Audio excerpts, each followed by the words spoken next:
Cerita dimulai dengan suasana sepi di sebuah supermarket di mana kelompok perampok masuk dengan paksa dan menyuruh kasir untuk memberikan uang dan membuka berangkas di sampingnya. Sang pemimpin rampok dengan kasar memukul kepala kasir tersebut dan mengambil semua uang yang ada. Namun tak lama kemudian tiba-tiba seorang gadis yang sedang berbelanja datang ke kasir sambil membawa uang dengan santai. Melihat gadis itu membawa banyak uang, para perampok langsung mempunyai niat buruk untuk merampasnya. Tapi dengan insting tajamnya, gadis itu menyadari bahwa gerombolan ini punya niat jahat. Meski begitu, dia tetap tenang dan percaya diri. Bahkan dengan santainya dia mengambil uang kembalian dari saku para perampok. Salah satu pria dari kelompok itu tentu saja merasa sangat kaget dengan tindakan berani dari gadis tersebut. Sang pemimpin yang marah karena merasa dipermalukan, dia mengeluarkan pisau dan mengancam akan menusuk leher dari gadis itu. Namun dengan gerakan cepat yang bahkan tidak terlihat, gadis misterius itu berhasil melumpuhkan semua perampok tersebut dengan santai dan menyelesaikan belanjaannya. Gadis misterius ini bernama Jang Ok-ju, seorang mantan pengawal pribadi yang dulu melindungi tokoh-tokoh penting negara.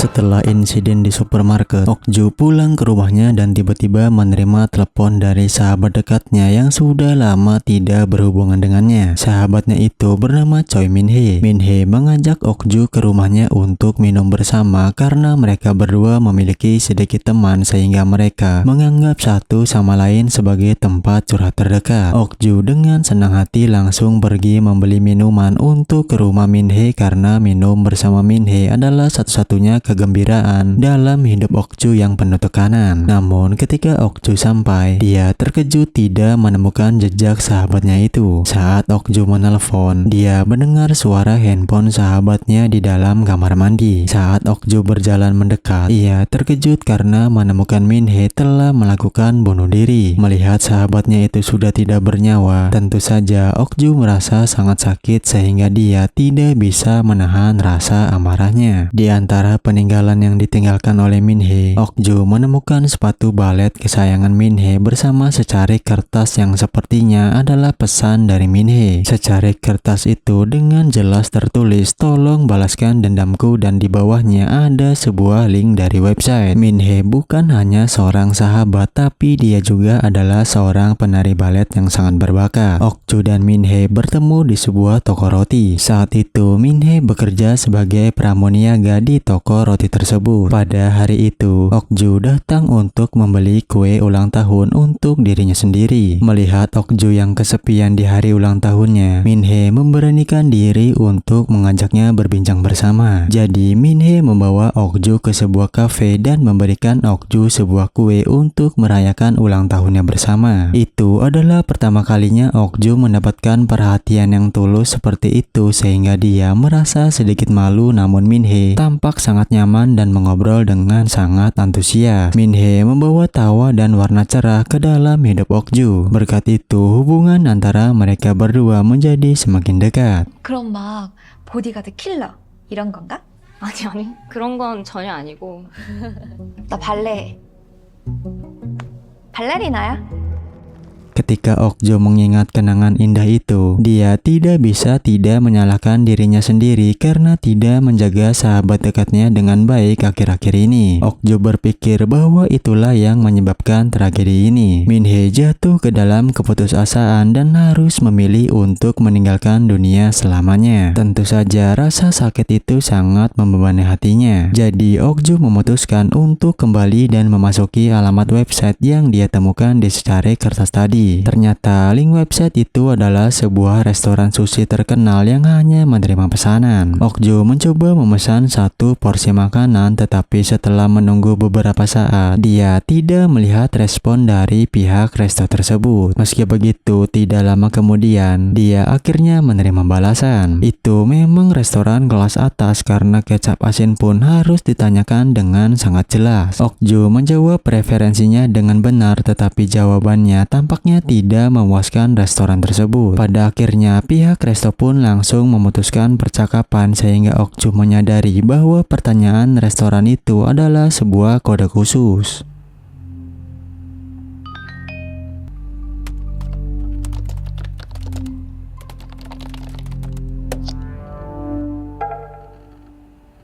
Saat Ok-ju masih bingung, ponsel Min-hee tiba-tiba saja berdering. Saat Ok-ju mengangkatnya, orang di ujung sana memberitahu bahwa Min-hee harus menunggu di sisi barat di samping bus dengan nomor telepon yang Min-hee simpan. Pria di ujung telepon tersebut kemungkinan adalah orang yang telah menyakiti Min-hee. Malam berikutnya, Ok-ju pergi ke tempat pertemuan dan mengamati dari jauh. Dia melihat seorang pria berambut panjang sedang mengendarai mobil mewah dan mengantarkan makanan, tetapi penerimanya hanya mengambil satu barang dan sisanya dibuang ke tempat sampah. Untuk mempelajari lebih lanjut tentang situasinya, Ok-ju mengendarai motornya ke sebuah villa jauh di dalam hutan, mengikuti pria berambut panjang yang mengendarai mobil mewah tadi. Keesokan paginya, ketika pria tadi malam yang bernama Choi Pro meninggalkan villa, Ok-ju memutuskan untuk membobol masuk. Pertama, dia memasang alat penyadap suara, lalu mulai mencari petunjuk. Apa yang Ok-ju temukan sangat mengejutkannya. Dia menemukan lemari penuh dengan alat-alat Choi Pro. Di dalam laci ada banyak sekali USB drive yang sudah diberikan nama-nama seseorang, dan Choi Pro menyimpan catatan rinci dari setiap mangsanya. Ketika Ok-ju membuka USB drive bernama Ballerina yang tak lain adalah sahabatnya, gambar-gambar menjijikan muncul membuat Ok-ju sangat terpukul. Min-hee disiksa saat ia tidak sadarkan diri. Ternyata Choi Pro telah menggunakan anestesi untuk memuaskan hawa nafsunya. Dia kemudian menggunakan gambar-gambar ini untuk mengancam Min-hee. Bahkan saat Min-hee sedang tampil, dia selalu menggunakan tatapan mengancam untuk mengendalikannya, dan inilah penyebab kematian dari Min-hee. Di kesunyian malam, Ok-ju diam-diam mendengarkan setiap gerakan dari Choi Pro. Melalui itu, dia menyadari bahwa dia terus mengejar target baru. Kini Ok-ju tahu lokasi dan waktu dia akan muncul. Dari situ, dia muncul dengan rencana berani. Ok-ju mengenakan pakaian favorit Min-hee dan muncul di sebuah bar. Ketika Choi Pro melihatnya, dia langsung mendekati dan memulai percakapan. Seketika rasa jijik menyerang pikiran Ok-ju ketika dia mendengar kata-kata dari mulut Choi Pro. Dia ingin sekali merobek mulut yang mengeluarkan kebohongan itu. Tetapi untuk mencapai tujuannya, dia harus terus berpura-pura polos.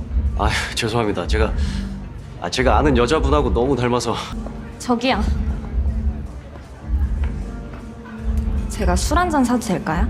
Tidak butuh waktu lama bagi Ok-ju untuk menarik perhatian Choi Pro. Dia kemudian dibawa ke Lamborghini mewah dan dengan percaya diri mengatakan bahwa dia akan membawanya ke tempat menarik yang belum pernah dia lihat. Ok-ju berpura-pura senang dan menerima undangannya. Pada akhirnya, mobil berhenti di depan sebuah hotel berwarna-warni. Dia berjalan ke meja resepsionis untuk mengambil kunci kamar. Kemudian mereka berdua masuk ke kamar bersama yang sudah dihiasi dengan mewah dengan banyak pola unik untuk menciptakan suasana memukau. Setelah menikmati segelas wine, sifat asli Choi Pro mulai terungkap. Dia memberikan Ok-ju segelas wine yang sudah dicampur dengan pil tidur. Saat dia berpikir jika Ok-ju sudah tertidur, dia mulai melakukan tindakan bejatnya. Dia menggunakan topeng saat akan menyetubuhi Ok-ju sambil merekamnya sama seperti Ballerina. Tak lama setelah itu, tiba-tiba Ok-ju membuka matanya dan langsung menyerang Choi Pro dengan pisau, sehingga perkelahian sengit pun terjadi di kamar hotel tersebut. Ok-ju berhasil mengiris wajah Choi Pro dengan pisaunya yang membuat wajahnya rusak parah.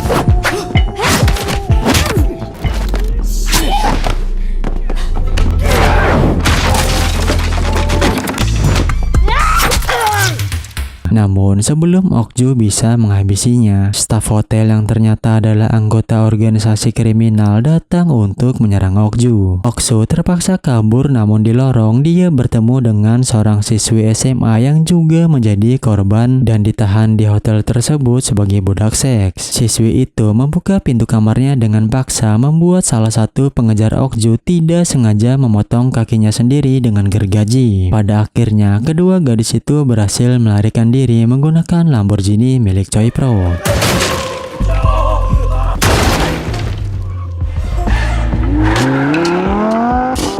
Di sisi lain, Choi Pro ternyata berhasil diselamatkan dan menemukan dirinya sudah dikelilingi oleh semua orang di organisasi. Ternyata organisasi ini tidak hanya menyelundupkan narkoba tetapi juga terlibat dalam prostitusi. Choi Pro memanfaatkan posisinya untuk memuaskan keinginan pribadinya. Ketika Chief Jo si bos organisasi mengetahuinya, kemarahannya pun langsung meledak terhadap Choi Pro. Dia meminta Choi Pro untuk menyelesaikan konsekuensinya dalam 3 hari saja. Setelah percakapan berakhir, Choi Pro pergi ke sahabat terbaiknya yang bernama Myung Sik, seorang apoteker yang juga bekerja di pabrik narkoba. Mereka berdua memutuskan untuk bekerja sama untuk menghancurkan Okju. Choi Pro berjanji akan membayar Myung Sik 100 juta won jika rencana mereka berhasil. 내 얼굴이랑 내 람보르기니를 가져갔어요. 제 돈 1억 줄게요. 오래 안 걸려요. 이틀이면 돼요.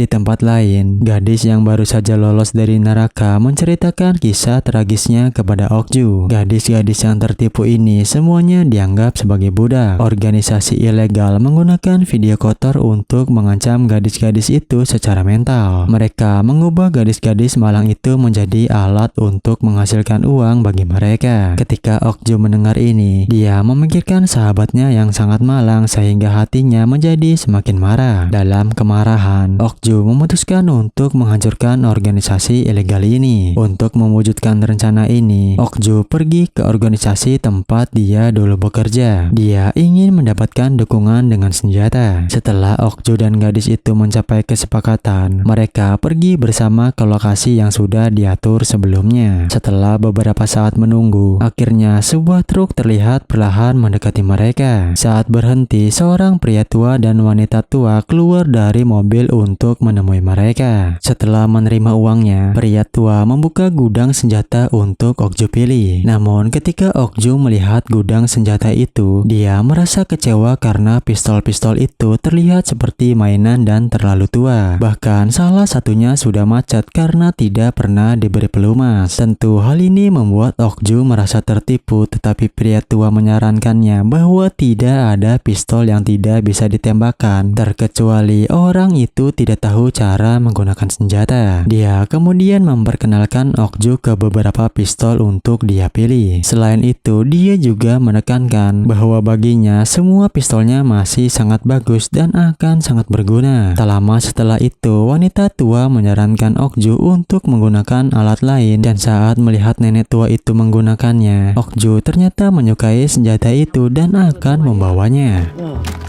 뭐라고? 저리 저 비켜.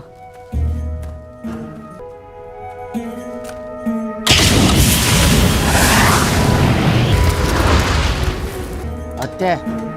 죽이지? Setelah Okju kembali ke rumah, dia mempersiapkan senjata-senjata dan mentalnya untuk pertempuran yang akan datang. Sebelum pergi, dia mampir untuk membeli beberapa cemilan. Tetapi ketika dia pulang, dia menemukan bahwa gadis itu telah menghilang. Sementara itu, Chief Jo yang baru saja selesai melakukan bisnisnya, dia langsung menanyakan keberadaan Okju. Akan tetapi karena ketakutan, Choi Pro tidak berani mengatakan yang sebenarnya. Dia harus berbohong bahwa tubuh Okju dikubur jauh di dalam hutan. Tetapi Chief Jo masih tidak berniat membiarkan Choi Pro pergi. Chief Jo mengkritiknya atas kecerobohannya dan langsung mengambil kembali semua bisnis yang sedang dia tangani. Lalu kemudian Chief Jo menyerahkan pengelolaan bisnis kepada pria berkacamata hitam dan pergi meninggalkannya. Malam itu Choi Pro melampiaskan kemarahannya pada gadis tersebut. Ia memaksanya untuk mengungkapkan keberadaan Okju, tetapi dia menolak untuk menjawabnya.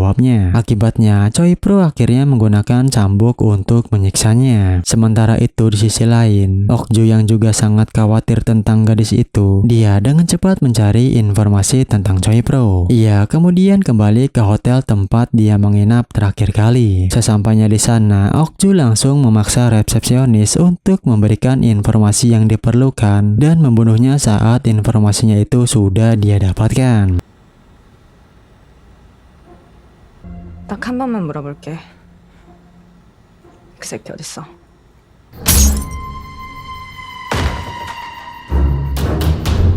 Setelah Okju menerima informasinya, dia memakai sepatu yang Min-hee berikan kepadanya dan pergi ke lintasan balap kuda dan bersiap untuk menyerang mereka. Saat berada di dalam lift, 3 orang pria menatap Okju dengan sangat heran. Dan di saat lift itu berhenti, ketiga pria itu ternyata sudah tidak bernyawa. Di lintasan balap kuda, Okju menemukan bahwa ini sebenarnya adalah pabrik farmasi besar. Tak lama kemudian, Chief Jo keluar dengan tenang dari kantornya sambil membawa satu pot bunga. Dia sepenuhnya mengabaikan Okju dan juga mengabaikan dendam yang dia bawa di dalam hatinya. Kemudian dia memanggilnya untuk berbicara dengan nada yang sangat santai. Chief Jo berpikir bahwa dendam di antara dia dan Choi Pro hanyalah masalah pribadi yang tidak ada hubungannya dengan dia dan gengnya. Dengan wajah datar, Chief Jo mengatakan bahwa urusan Choi Pro dengan gadis-gadis itu adalah masalah pribadinya dan organisasi tidak akan ikut campur. Dia bahkan memprovokasinya dengan mengatakan bahwa Okju seharusnya tidak datang ke sini karena ini bukan urusannya. Selanjutnya, dia mengatakan bahwa mereka adalah organisasi bisnis yang sah dan tidak ada hubungannya dengan kejahatan seksual yang sudah dilakukan oleh Choi Pro. Mendengar hal tersebut, tanpa basa-basi lagi, Okju langsung menembak Chief Jo tepat di wajahnya. Namun saat akan menyerang yang lainnya, senjata Okju tiba-tiba macet yang membuat situasinya menjadi sangat berbahaya. Para anggota geng yang melihat hal tersebut langsung menyerang Okju secara bersamaan. Meski begitu, Okju dengan keterampilan tempur yang luar biasa berhasil melawan mereka semua. Dia mengeluarkan pistol lainnya dan melakukan pembantaian.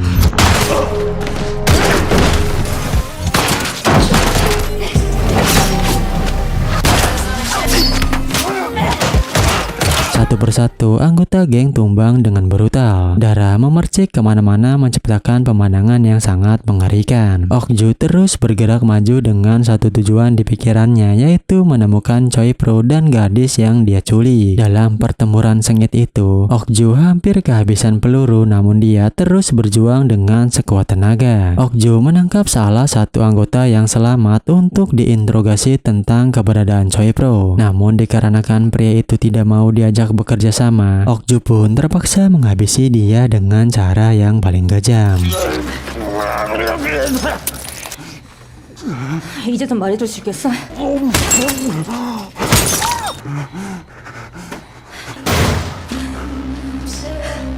Ketika Okju keluar, dia bertemu dengan salah satu anggota komplotan Choi Pro, yaitu Myung-sik. Di sana, Myung-sik membawa satu mobil dan di belakangnya terdapat gadis itu yang sudah tidak sadarkan diri. Tentu melihat itu, Okju menjadi kesal sehingga dia mengarahkan pistolnya ke arah Myung-sik. Saat akan menembaknya, tiba-tiba dia ditembak lebih dulu di tangannya oleh Choi Pro yang muncul dari belakang. Di saat-saat yang kritis itu, gadis yang sebelumnya pingsan ternyata ia bangun dan menembak ke segala arah untuk menghentikan Choi Pro. Hal itu memberikan Okju kesempatan kecil untuk balik menyerang. Okju tidak menyia-nyiakan kesempatan itu sehingga dia berhasil menembak Choi Pro dan Myung-sik. Meski terluka parah, Okju dan gadis itu akhirnya berhasil menangkap Choi Pro hidup-hidup dan mereka membawanya ke tepi pantai.